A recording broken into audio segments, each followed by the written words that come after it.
All right, everybody, it's here. The hockey season is here. Full out alarm. Everybody get ready. We got to let you know our title sponsor, NHL Sense Arena, just added 2 incredible new training programs that you got to check out. The first one's the Player Advancement Series, or PASS. Good job on them for that acronym. That's pretty good. That one's for skaters. And then the Goalie Advancement Program, or GAP.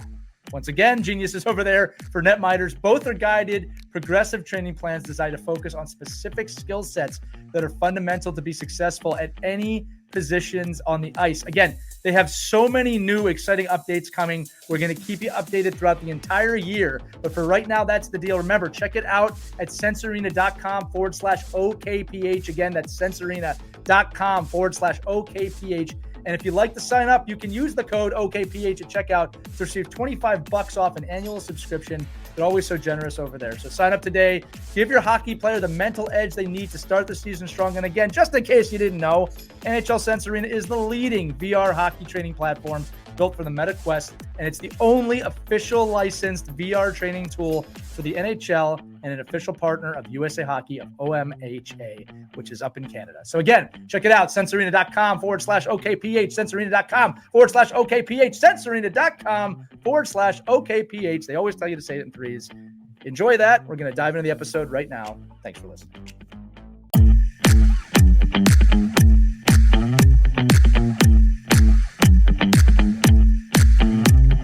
Hello, hockey friends and families around the world, and welcome back to another episode of Our Girls Play Hockey. I'm Lee Elias, and I'm with Hayley Scamora, and today we're excited to welcome someone who's making a serious impact both in and beyond the game. Many of you will know her name. Blake Bolden is joining us, and she is a trailblazer in hockey, a champion of access, a force of good wherever the game is played, from NHL arenas to the streets of Ghana. And Blake has worn many hats: professional player, scout, broadcaster, mentor, podcast guest, now global hockey ambassador through her work with the LA Kings and her involvement with programs like Bladers Skate Ghana. Today, we're going to dig into her journey, her passion for growing the game around the world, and what it takes to break down barriers in hockey, not just for underrepresented communities, but for everyone who deserves a shot. Blake, welcome to Our Girls Play Hockey. Yo, what an intro. We've been doing the show for a minute, Blake. I'm not going to lie to you. Yeah. Thanks for having me, guys. Really excited to be here. No, we're excited to have you as well, Blake. And I think, look, the consummate starting point for any show is your story in hockey, right? It's incredible, from player to scout to ambassador. Why don't you give us the highlight reel of how you got from the rink to where you are today, and how that led to your passion of making the game more accessible. Remember, the show's only an hour. No, I'm just kidding. Yeah. I'm 34 years old. I started when I was 6. I found the game of hockey just by following a professional team back in the day called the Cleveland Lumberjacks. We used to play out of the Gund Arena. And my dad, or my mom's boyfriend at the time, would just bring me to the games. He was security. The mascot came to my 10th birthday party. And I was like, this is the best sport in the world. I'm dialed. And I grew up in Cleveland, Ohio, played boys hockey till I was 14, went to prep school, went to BC, played on the national team a little bit, won some world championships, and then played pro with my girl Hayley, especially in Buffalo, where we just had the most fun. Right, Hales? It was honestly one of my favorite times in hockey was with the Buffalo Buttes. Like, we just had a great group. We had incredible support from the community and from the Sabres organization. It was just, we had the best time. We had electronic billboards. Like, we were feeling ourselves back. It was unreal. And then, I moved out to Southern California following my now husband. And I met Luke Robitaille in a tunnel, and we had this awesome conversation. And he was like, have you ever thought about being a scout? And I was like, no, I didn't even know that was a thing. And so, like, 6 months after that, I met Rob Blake. I met everybody in Hockey Ops, and they're like, okay, you know what you're talking about? I'm like, yeah, I'm a 4-time All-Star, All-American, like, world champion. I know what I'm talking about. And I was a scout for the Kings for 4 years.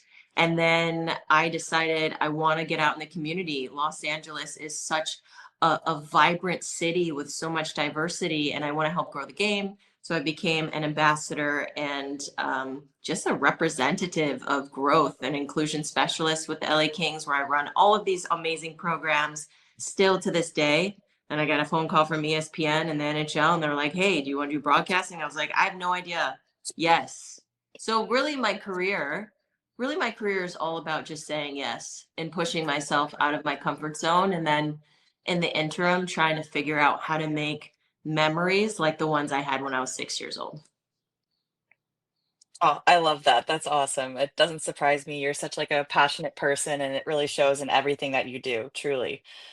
What like initiatives did you start with the LA Kings that maybe they were like lacking before you got there? Ooh, well, I will say that the LA Kings don't lack in anything, especially with the community. I mean, they go full tilt. Their fans are just die hard. So it was really easy for me to integrate myself into the community. I started what's now called Bolden Girls, which is a group of like 6 to 8-year-old girls. Throughout the summer, we have a weekly program. We have a We Are All Kings group that's pretty much this overarching group with different organizations and nonprofits like 24 Degrees of Color and Empower Her and all of these different pockets of girls who are girls and boys that are of non-traditional hockey backgrounds. And we support them with equipment, just getting on the ice, building their skills, mentorship. Shoot, what else? We have black, silver, and bold for the elite kids that play double A and triple A. So kids like me, when I was growing up playing triple A boys hockey, I didn't really know an avenue and a pathway to take. My parents were just like, "I don't know where we're supposed to go. I guess we'll go to prep school." And so I'm there as a mentor. I bring in awesome like people and colleagues that I've met throughout my path, like Anson Carter and George LaRock, and they get like just these amazing breadcrumbs and nuggets. So I just try to just spread the wealth as much as possible. And the Kings have been so gracious in allowing me to just be myself and do what I love. Got some amazing names in there. Did you say red, white, and bold? That's awesome. I Yeah, love it. You know, it's amazing. I didn't even come up with these names. They did. They're like black, silver, and bold, bold and girls. Like it's great. you've got a cool last name that helps with that. So, I'm Mhm. going to skip ahead here to this question because it's kind of relevant to what you said. You just mentioned so many great initiatives. One of the things we talk about on this show all the time is how stupidly expensive ice hockey is. And I think, in that conversation, sometimes, we all kind of commiserate over it. But one of the things we don't talk about enough is how that's keeping people from playing the game. It's now become a major barrier. And look, Learn to Play and some of those organizations have done a great job of breaking the entry point. Yeah. But you go from a $200 Learn to Play to a $2,000 club team, and we lose so many kids because of that. So, you mentioned some of those creative partnerships. What's happening in them to move that needle, really focusing on access and affordability, because it's a problem. Yeah, it is. It is a problem, and I think our LA Kings Foundation, which is run by Jen Pope and all of the awesome people at the LA Kings, they give out like a lot of money. So this isn't as daunting of a task to stay in the sport as you just mentioned. $50,000 to certain organizations and programs to help hundreds of kids just kind of reuse and recycle. We have a partnership with Play It Again Sports, which That's is actually awesome. one of my sponsors, and where I got my first set of ice hockey equipment back in Twinsburg, Ohio. We have an equipment drop-off spot at a lot of the LA Kings ASAC rinks, and that is kind of how we utilize that just cyclical. Okay, I grow out of this. Okay, now who's the next person up that can fit into this? And also just giving you that first set of equipment so it just keeps cycling through. And then after that, it's kind of like hope they love the sport enough to continue to play. And if they do really need financial support, we're ones to come to, and we usually figure it out. I remember there was this one kid who got their equipment stolen out of their car, and one of the kids reached out to me, or one of the just like I think it was like an ice girl, like the cheerleaders in the rink. She was like, "Oh, Blake, this happened, da da da da," and I was just like, "We got to figure something out." And so Pure Hockey and Warrior hooked it up, and we've just got really, really good partnerships within our ecosystem in LA. Wait, Blake, are you telling me that if a kid buys a fly light, skate, stick, and all, are you telling me that kid with the $400 stick that doesn't matter? That the used equipment is just fine? Is that what you're trying to say to the kids? I'm saying used equipment is sometimes better than the brand new equipment. That's what I'm saying. We always say that the player makes the stick doesn't make the player. And I love that you brought up Play It Again Sports. That was something Hayley wanted to talk about too, is that, look, go play, period, right? You make the gear look great. It's not the other way around. Yeah. I had a Sherwood 100 Flex wood stick when I was playing. Me too. I didn't even know what Flex was back in the day, but I think I turned out okay. I didn't have like the composite Z-bubble, like whatever synergy. I had that stiff old shaft, and I made it work. A lot of people grew up on that hardest slap shot, Blake. Yeah, exactly. Funny enough, my dad always had me get Warrior 100 flexes. He thought it would help, and I was like 13. I'm like, I don't think this is how it works. No, that's such a thing. And it worked out. It worked out. Hey, you're an Olympian now. Thanks, Dad. I'm gonna say it again. There's a whole generation of hockey players grew up on a 50-30 Sherwood Paul coffee stick, and a lot of them made it. So, sorry, go ahead, Hayley. No, that was really all I had on that topic. Yeah. No, fair enough. Well, let me keep going here. You mentioned Play It Again Sports, right? And the partnerships there. It's something a lot of our listeners probably rely on. Tell us a little more about how that secondhand gear shaped your journey, and what that means to give access to families today. Again, we're making kind of fun of it, but let's talk about it seriously for a minute, because again, we talked about accessibility, right? And again, for the broader audience here, sometimes I really am going to say it, audience, I don't think we realize as a hockey community the barriers that we set up. And in some communities, Play It Again Sports is a hockey store. And others, I guarantee you this listener is going, Play It Again Sports doesn't do hockey. They do quite a bit. Yeah.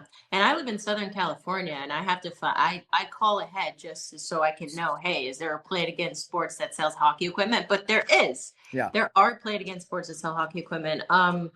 Like I said, back when I was 6 years old, I remember looking over to my mom's boyfriend in the car and being like, I want to play ice hockey. And he was overjoyed. I don't even think I asked my mother if it was okay. We drove straight to Play It Again Sports, and I got fitted. I still have my first pair of skates. I still have my first pair of gloves. Like, mom has it in this cute little shadow box. It's amazing.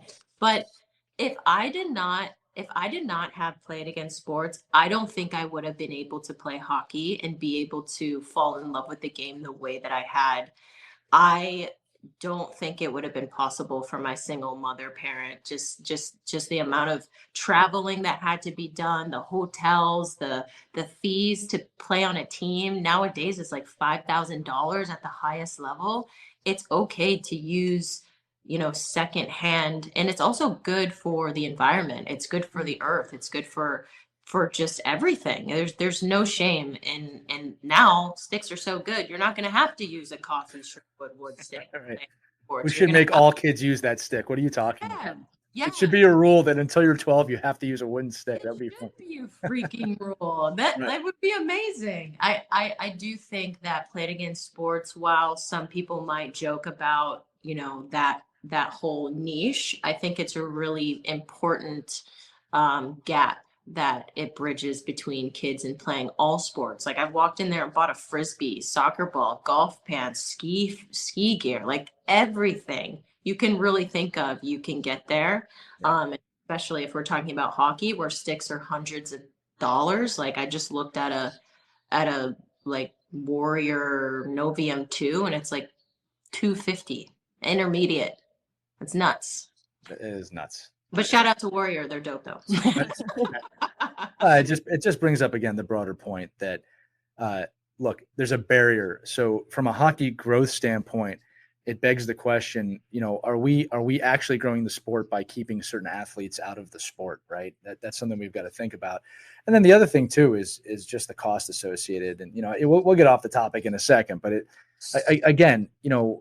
I tell parents all the time when their kids are growing, like, it's very possible you could go through 3 pairs of skates in 1 year if your kid's in a growth spurt. and you do not need new skates 3 times. And like you said earlier in the episode, Blake, it's like sometimes the broken in stuff is actually better because it's ready to go. I know my son is a goaltender. I don't buy him new leg pads. We get used leg pads, and I don't think I've found a set of used leg pads that have gone more than one season because everyone's growing out of it so fast. He's only 11 years old. There'll be a time down the line if he wants to explore the new side of things. Maybe we will do that. But I just think everybody's quick to go to the store to get the new stuff. Not there's anything wrong with the new stuff, but there's like peer pressure about looking good, and it's just when I grew up, that just wasn't a thing. Like it wasn't like nobody teased me for my stick growing up. That's a fairly new thing. I'll tell you a funny story. When I first got my composite, I believe it was a Synergy. It was the Silver Easton Synergy. Yep. And I got it in the mail because I had the wood 2 pieces before, or the whatever I had before, but it was a 2-piece, and you like heat up the glue and you stuck it in and everything. But this was just one Synergy, beautiful. Do you know, I took it out of the box because I was so excited, and I was like, ooh, look at this, flex, flex, flex, snapped it. And my first Synergy like composite stick ever, I snapped it in half, and I told my parents that it came broken. Oh, wow. They got that 30-day guarantee back then. It's just what, 2005, 2004. Used to break them on day 29, but you know what I remember about those? You couldn't feel the puck. Too strong. I remember not being able to feel the puck with those early composites. They did perfect that technology eventually, right? They did. But we'll have a whole equipment conversation about our preferences later on. Haley, I'll throw it to you for another question. Yeah, I just want to talk a little bit about the work you're doing, with the Blader Skate Ghana program, how you got involved with them, how that all started. Like, it's just so incredible what you've been able to do with them in such a short amount of time. Thank you. I appreciate that. The work it feels like the work isn't even like done or close to being done. I got reached out to Blader Skates Ghana. A lot of people reach out to me for help on social media, and I do my best to give everybody the light and love and attention. But this organization, to me, just their hustle and grind, just behind closed doors. I saw them carving out sticks with like wood on their socials, and they reached out to me probably 3 years ago and were like, "Hey, Blake, we just need sticks. Like, we don't really know what direction to go. We really love hockey." They don't just do hockey; they do crazy tricks with like their blades and their skateboards. That's why it's called Blader Skates, and it's not just the hockey program, but. There's this awesome program in Ghana in 3 different cities, Kumasi, Cape Coast, and Accra, if I'm saying it correctly. And they meet up every Saturday. They have ages 2 through like 35 as their senior coach. And they just needed support. So I helped them with their website. I was like, what else do you need? I reached out to Warrior. Warrior was like, this is perfect for our breakthrough campaign. And we'll send you the sticks. We'll send you even equipment so we can get it shipped out to Ghana. So I've been able to kind of connect with Warrior to be able to do that. That's why I'm like, shout out to Warrior, because there's not a lot of, brands that would be willing to do that because we are talking about fresh new sticks. I got the Novium 2s. I got the QR6s. I got, the old school Warriors, the colorful ones too, that are all going to Ghana. And these kids are just going to be so stinking excited when they get to just feel what a hockey stick feels like when they're playing ball hockey, and they don't even really have like street hockey pucks. They're just like making up their own nets with like cones and stuff. So I also started a pro women's roller tournament to raise money and to represent Blader Skates Ghana so people can know who they are and know that, there's hockey outside of the United States, Canada. There's hockey all over the world. There's hockey in the Middle East. There's hockey in Africa. There's hockey in South America. There's hockey everywhere. And I've been fortunate enough to play overseas, and I've seen what it's like across the pond. And I think it's really cool. And I think we can all just come together to help each other. And that's really what gets me really excited. So I hope that I can get them these sticks, because holy, shipping sticks across the country is not cheap, and I want to actually go out there to deliver them, but there's a lot going on. So we'll see how it works out. But I have the sticks in my garage, like right now, just ready to go. It's dialed. Like I need to figure out how to get it over there. we joke all the time in the hockey business. Freight is not fun. Yeah. In fact, I'll tell you this cool thing, Blake. I'm really blessed and fortunate. I'm heavily involved with the Puerto Rican Ice Hockey Association, and we have similar things to get equipment down to the island in the Caribbean, and we do some amazing things in the sense. So when we get sticks, we'll check them in as baggage because it's actually cheaper to pay for them to check in as baggage than it is to actually mail them down there. And then the fun part of that is that someone has to deliver them, so you get that moment. But if there's anything, we'll say non-traditional hockey markets have taught me, the passion for the game is relative. I mean, it is the same anywhere. If anything, it's so refreshing when you go to a place where maybe there isn't ice. Like there's no ice right now in Puerto Rico. That we're changing that. But you get down there and they love that. They'll do anything to play. I recently coached a young lady from Brazil who the closest ice rink is 2 hours away. And she might get out there 4 or 5 times a year. I mean, it's a big deal when they can get out there. And we had her up here practicing with us every day. And man, you can feel the gratitude and the understanding. And it's great for our players too, because it gives them perspective on, what this means to other people, which you can forget pretty easily. And again, by no fault of anybody, it's not like you're not a bad person or anything like that, but if you're not living in those conditions or if you're not seeing it all the time, you're not going to understand it. I think that brings up an important conversation too. I always say 2 things to people. One is that everybody likes to say, I understand what it's like to be in that. It's okay that you don't understand. You don't understand. It's okay. I don't understand, right? That's okay. But you can have communication and conversation and learn. I think we're so quick to say, I get it. I understand what you've gone through. No, you don't. And that's okay. Like we have to get over that kind of thinking and just have great conversations like we're doing right now. So when you work with, bladers skate, I'm going to say it the whole episode, right? It's amazing, right? What that must open up conversationally and getting to share that experience. Yeah, Bright Mensa, the founder, he's just been so thankful that we've been able to shed a light. He actually put an analytics of the growth that they've had on their social platforms and the followers and just the views and the eyes that they've been able to accrue over the course of a few months.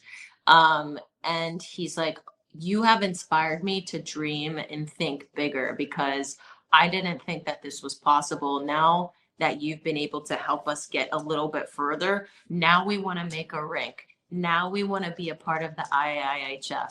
Now we want to have our own African national team at some point, 10, 20, whatever years down the road. And imagine if whatever year that is, 2050, 60 or something like that. Like, what if there was an NHL kid from Africa? Right. How cool would that be? I told my husband that. I was like, what if we could support that dream? Right. Well, and it's not a real thing till someone says it either, right? Yeah. Actually, I'd like to ask both of you about that. The idea of, we don't know how big we can dream, right? And I think both of you have broken barriers in terms of what's possible in the game of ice hockey at every level, right? And I think that, from a representation standpoint, there's a lot of people out there that, look, I've always seen NHL players my whole life. I've always known that's a possibility for me. Yeah. That's not true for everybody. Can you guys talk about that for a few minutes? Yeah, Hales, go ahead. I mean, yeah, I never really had those female hockey player role models. And that's why, I'm so passionate now to make sure that I can be that role model for these young girls so they can see what they can achieve. And I never take that for granted, honestly. Every interaction I have, I try to make them feel like seen and heard and let them know like what they can achieve later in life too. And yeah, it's just incredible. I remember being younger and not really having that. I only looked up to maybe soccer players. I think US women's soccer was up there, but for hockey, not much. Not much. Right. And so it's hard to know what you can do. Yeah, and for me, I think my person was like Serena Williams and just that's tennis. I didn't even really know too much about soccer, but I always tell a big story when I was playing in the Canadian Women's Hockey League for the Boston Blades. I had Hillary Knight on my team, Brianna Decker on my team, Megan Duggan on my team. And there was this one little girl that had a poster with my name on it with glitter. And they would always get all the love because they're amazing athletes and Olympians, and people know who they are because they see them on the big stage every 4 years. And there wasn't a big, presence for women's pro or semi-pro or whatever you wanted to call it. And this girl had this poster and she said that you were the reason why I started playing hockey. And it just like bow and arrow through the heart, just like melted me. And I realized in that moment what a role model not only I am, but every single woman that's playing and that's carrying the torch and getting now what I think the PWHL is just where women's sports should be and are going to continue to be. Yeah, what's so cool about the PWHL is that it's not just my daughter who watches; it's my son too. Yeah. Right. And I think a lot of times that's part of the conversation that gets lost. Oh, it's a league for girls. Well, no, it's a hockey league, period. Girls play in it. Right. But you should want your kids to see this. It's the same thing with our show here too. Our girls play hockey. I remember when we started this, Haley, you'll laugh at this too. That's a show for girls. And I go, well, do you know a girl? And they go, yeah. I said, then it's a show for you too. Right. It's not limited to just, it's a broader conversation that needs to happen. But like, I love that story you said. And it, when you're going through the grind, when someone says that to you, it's almost it's a welcomed, not a distraction. It's a welcome moment to show, wow, this really is paying off because especially when you're playing, I mean, not just playing, working. I mean, it is a grind. And you need those moments. Now, the only, I'll say this. I did get a chant when I was coaching in Europe, which is an honor. But the last poster I got was it was it was an alumni game, and a kid had a poster that said "Bald is beautiful," and that's all it said. And it was for me. And I did go over, take my hat off. For those of you listening who don't know, I am bald, and I took a picture with him. Maybe didn't inspire the same way. You're the reason I played hockey. Maybe the kid wants to be bald one day. I don't know. Okay, but I thought I'd share that. But no. Joking aside, I'm not downplaying your story. That's an amazing moment. And you're right. The PWHL, the Olympic teams, the World Championship teams, you're all trailblazers all the time. I've told the story on the show before about the 98 Nagano Olympics and seeing Cami Granado.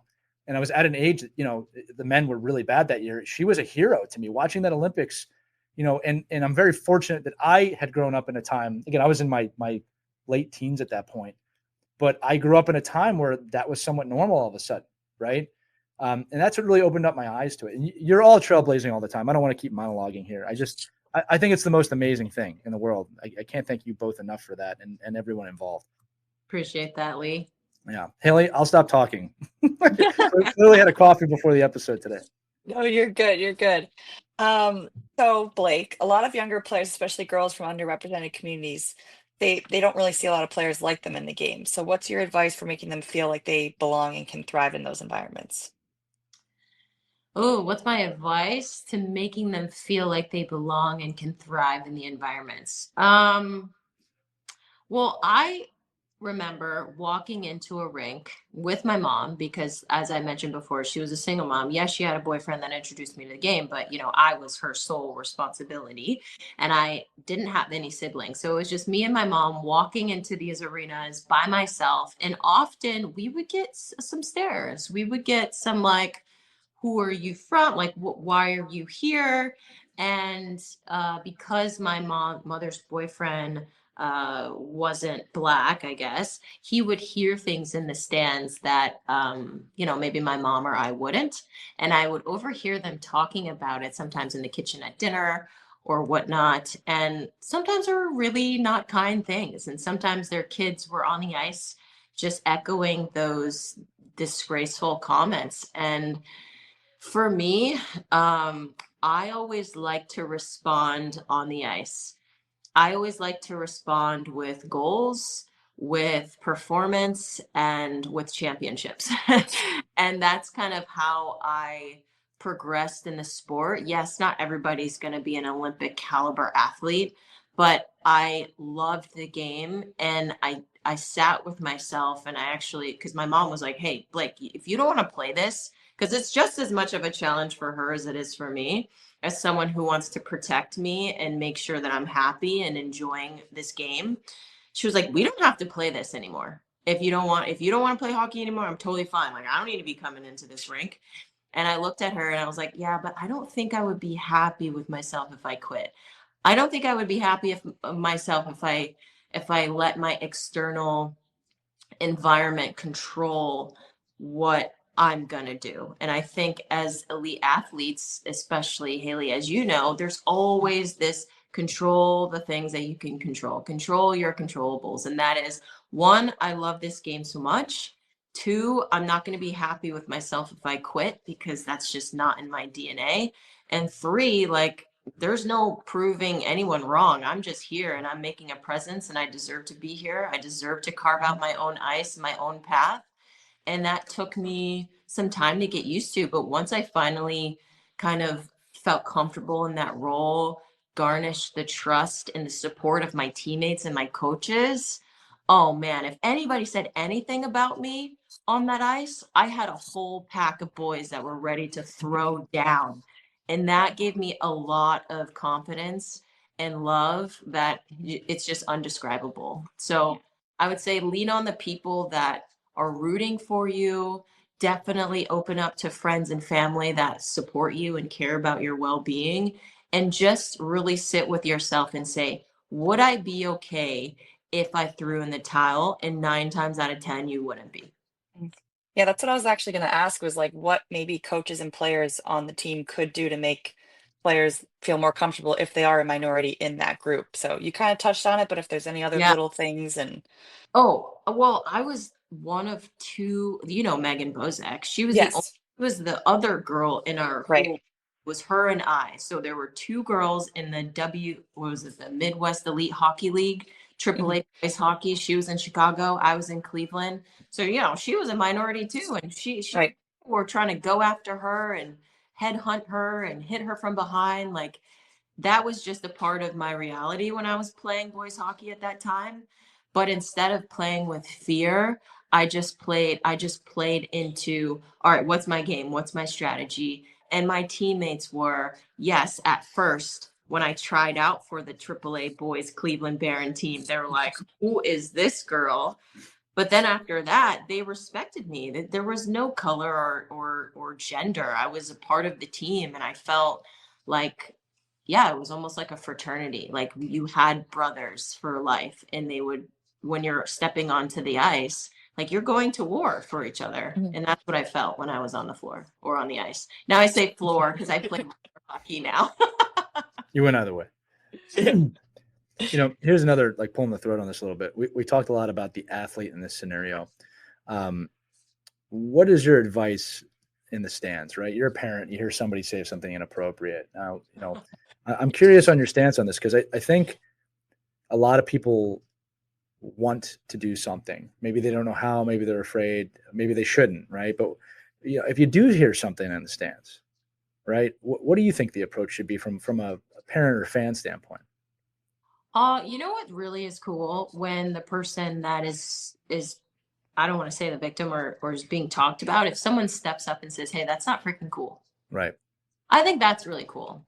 I think that's really cool when you have parents that understand what's going on and you don't always have to be the one that's just got the shield on, that has to be the loud one, that has to be the angry one or whatever you want to call it. That's why I think that core values that are withheld in every arena, referees that actually uphold those core values are really important.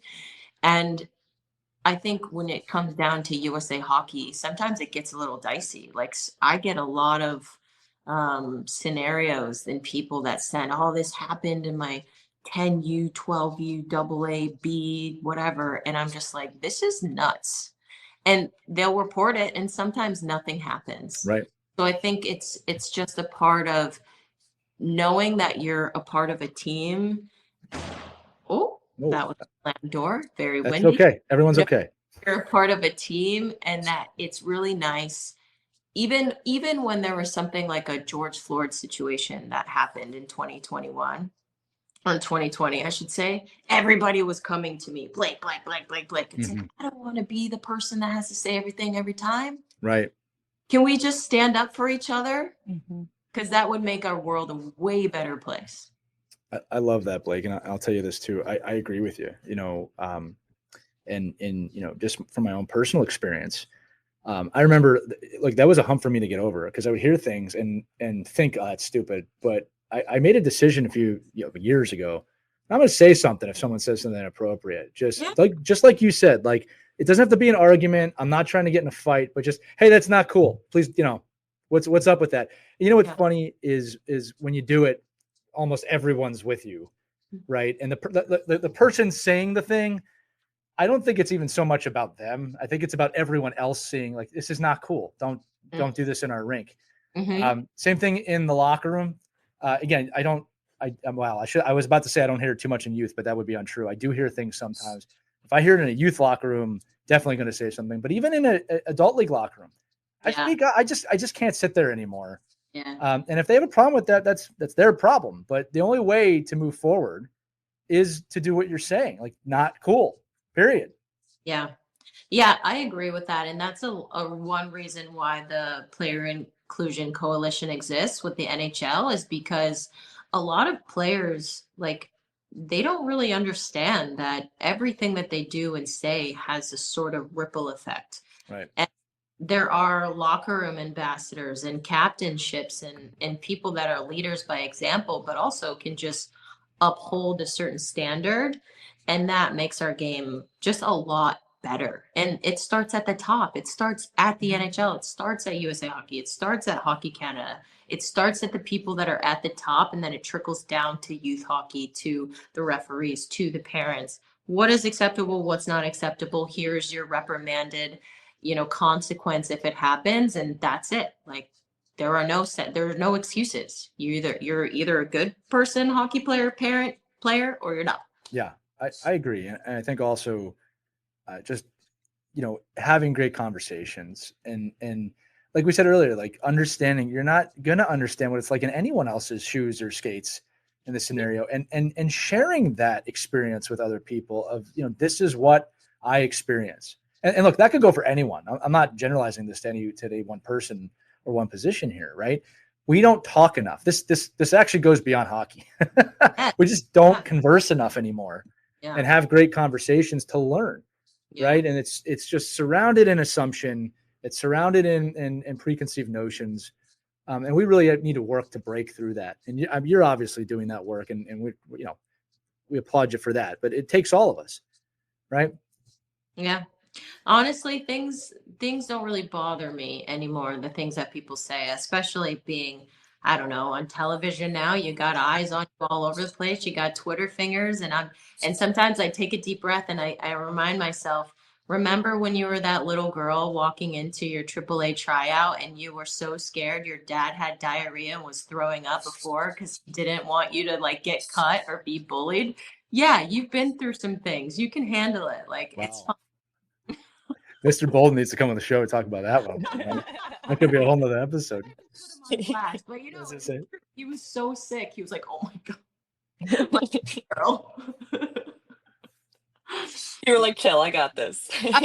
Fine, it's fine. No, I'm terrified, but it's fine. It comes with it. Haley, you got the next one. Yeah. So you've had, you do grassroots level, pro levels on sport. What are you looking ahead to? What gets you excited about where women's hockey and youth development are going? And especially with your work with the LA Kings and at that grassroots level, like how's that all looking? I think statistically in USA Hockey, women's and girls hockey is the fastest growing sport. And that's always really cool. Like, just even being able to go back. I was just talking to Miles, my husband, yesterday about having a Cleveland camp every summer and just being able to go back there and inviting like a Kelly Stack or a Layla Edwards, just people who grew up in that area, to just be able to inspire, because I had to play boys hockey. There was no Lady Barons back in the day. And just so now that there is a Lady Barons, now that there are women's U18 teams, and it's just so cool to see how many people are playing hockey, and I think there's like a pivotal age of 12 to 14 where you drop off from the sport just in general. And that's what I want to see. I want to see girls not dropping off from sports, in all sports. Doesn't matter, ice hockey, soccer, tennis, basketball, That's why I partnered with Play It Again Sports to have my mentorship program. It wasn't just for hockey players, it was for all girls from 13 to 16 years old. It's like, just keep playing sports, because there was a T-shirt that I was wearing by Player Society. It said, "Girls who play sports become women who lead." And I truly think that is possible. Sports can teach you so much and can get you to the C-suite. It can teach you how to be a good teammate, a good person, how to overcome adversity. There's so many lessons. So I just think that if kids are playing sports, we're okay in the world. And it would be even better if kids can play sports and learn some really good values and characteristics of being a good human being. Yeah, you're tapping on a wonderful point we like to make on all the episodes, right?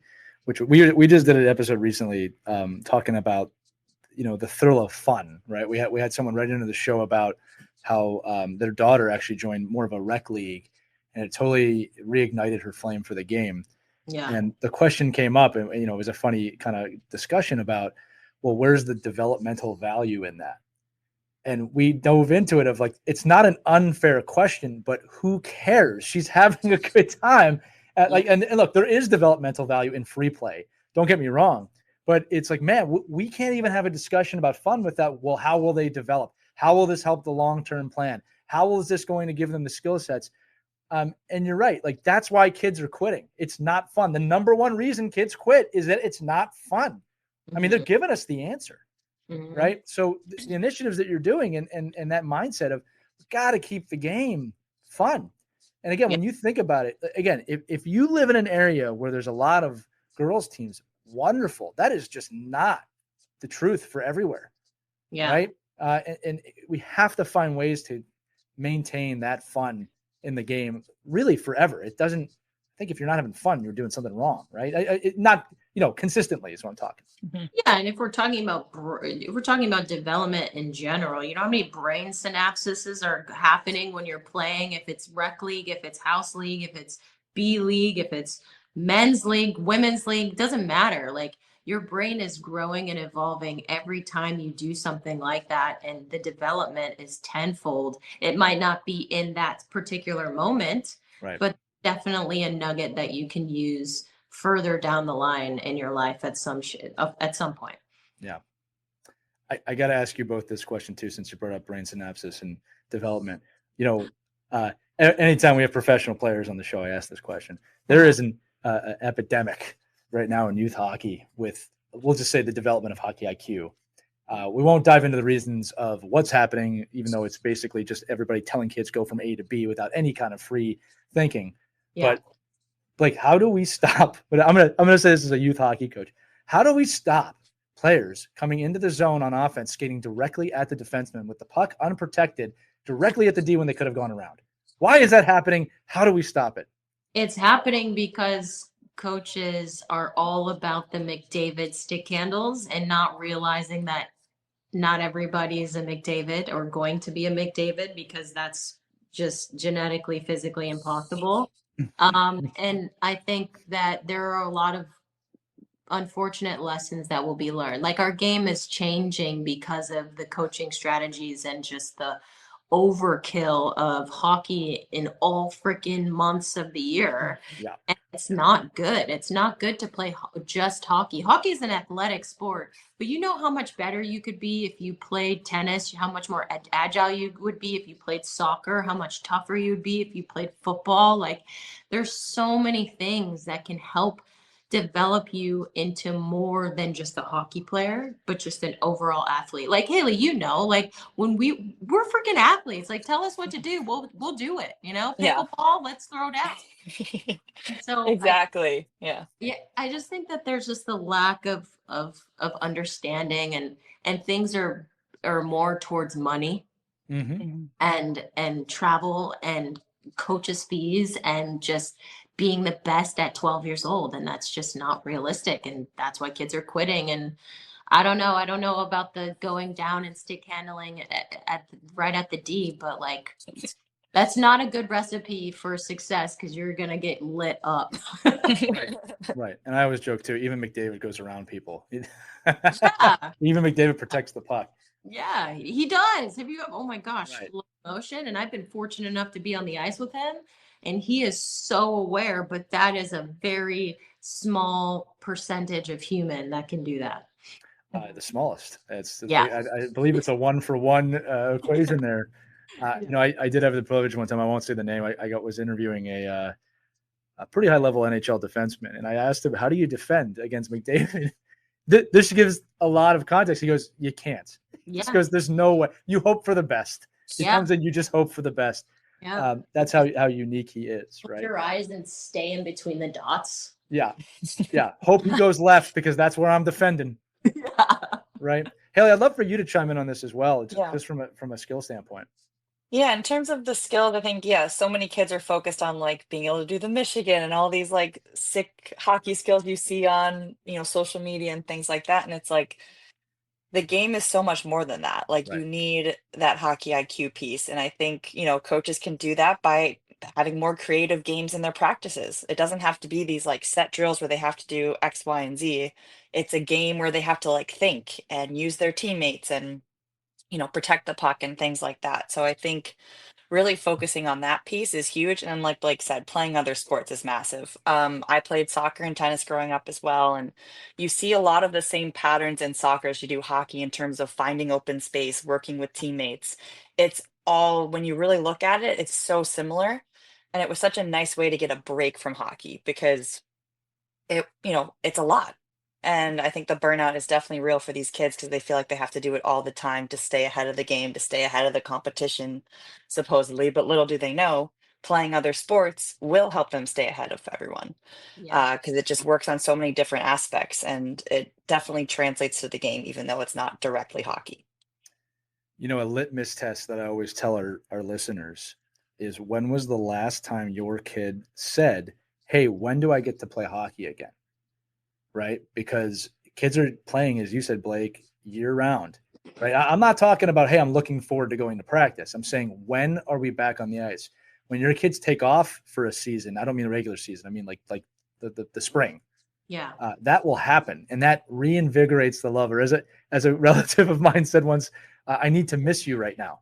I thought that was very clever, right? Because that helps invigorate the love. If you do something all the time, you are naturally going to lose yourself at some point. And I'm not talking about professional hockey. Even professional players need breaks from time to time. You have to, right? I mean, you both could probably comment on that. Yeah. Well, you see everybody when they're off from their NHL losing in the Stanley Cup, like, hey, I'm going to Malta. I'm going here. I'm going to a wedding. Like, they need breaks too. Everybody needs a break. Like your brain is going to explode if you just keep going. 100%. So before we close this up, like, I want to ask you one more thing about, you have so much going on. I want to phrase this question like, what are you most excited about, or what's something coming that you can tell us about? Because you really are everywhere, and I love it. Yeah. I don't feel like I'm everywhere. I feel like I'm in a really good flow, and it's a really cool place to be in because every avenue that I work in the game is something that I'm passionate about, and it helps me like switch it up, like I'll be on the ice with McDavid or someone like that, and then I'll be on the ice with a kid that's 3 years old that's never skated before, and I treat those equally, and I give them the same amount of passion. What am I looking forward to? Well, I'm excited about going to the Warrior Combine in August. I'm excited about getting my sticks out to Ghana. I'm excited about the Player Media Tour. That is me filming like 35 NHL players on ice for ESPN. Just over the course of the season, you'll see those sprinkled out throughout the season. And I'm excited for just pushing myself out of my comfort zone a little bit. I started Amazon Prime Hockey Night in Canada every Monday last year, and going into my second year where broadcasting's getting a little bit more familiar, whereas it was a little scarier before. And I've always been a proponent of doing things that are a little shaky just so you can grow a little bit. And I feel like I've grown exponentially. So I'm really excited to be more comfortable and more confident, maybe see Hayley a bit more. Maybe I'll do some PWHL broadcasting. Who knows? That would be sick. So I can wrap my arms around you, give you a nice hug. But yeah, I someone was telling me, they're like, I love how much you love this game. And sometimes I'm like, am I crazy? Like, I'm a little bit crazy that I'm this obsessed with the game, but You're I don't not crazy. I just think I've found my purpose and flow, and it just feels really natural for me. I think one of the coolest feelings in hockey is when you're, let's just say you're beyond your prime playing years and you still get on the ice or you still do something and you get off and you feel that love so immensely still. And I always love to tell children that too, like it doesn't go away. If you want it to stay, it'll stay. And I'll tell you two things, Blake. The hockey world's better for having you in it. And we do reoccurring guests. If you want to see Hayley all the time, you can come back on this show whenever you want. I'll put it that way. Hayley, any final thoughts before I close this out? Oh, no, I just love you, Blake, and I'm just so proud of you and everything you're doing. And every time I see you on Instagram or TV or anything, I'm just like, oh, my girl. Like, I'm just so proud of you and just all the people you inspire. It's countless, truly. Thank you. And yeah, I'm just very proud of you. I'm proud of you too, Hales. I Oh. remember Buffalo pre-USA hockey and you crushing it that season, being like our leading goal scorer. And then look at you. You're like going to be a 5,000 time Olympic athlete. And I see you on Instagram doing the mohawks, doing the jerk. I texted her. I was like, dude, that looks miserable, but good for you. Good for It you. was so hard. I'm like, I have not done this many mohawks in a while. And like, I'm trying to teach the kids, and it's this power skating camp. And oh my goodness, I'm like, guys, I don't know if I can do this one. It's like, you drop your knee, you go, and I'm like, just keep trying, keep trying. Well, Blake, I'll echo that we're very fortunate to have Hayley on the show as well. So we fanboy and fangirl out here as well. But Blake, listen, again, audience listening, Blake's going to join us for a quick ride to the rink. So make sure your sons and daughters listen to that. But as we close this out, look, Blake reminds us that hockey is more than a game. It's a global language. It's a platform for change. It's a bridge to opportunity, one that she's taken. So whether she's mentoring the next generation, working behind the scenes, or bringing the game to new communities, she's leading with passion and purpose. And that's something we can all do. If you'd like to support her, support the Bladers Skate Ghana program. Learn more about Blake. Check out the links in our show notes. And if you know someone who needs to hear this, please send the episode their way. We got to share these conversations. That's what makes the hockey community so special. So thanks again for listening. Thanks to Blake Bolden for joining us. For Hayley, I'm Lee. We'll see you in the next episode of Our Girls Play Hockey. Take care, everybody. We hope you enjoyed this edition of Our Kids Play Hockey. Make sure to like and subscribe right now if you found value wherever you're listening, whether it's a podcast network, a social media network, or our website, ourkidsplayhockey.com. Also, make sure to check out our children's book, When Hockey Stops, at whenhockeystops.com. It's a book that helps children deal with adversity in the game and in life. We're very proud of it. But thanks so much for listening to this edition of Our Kids Play Hockey, and we'll see you on the next episode.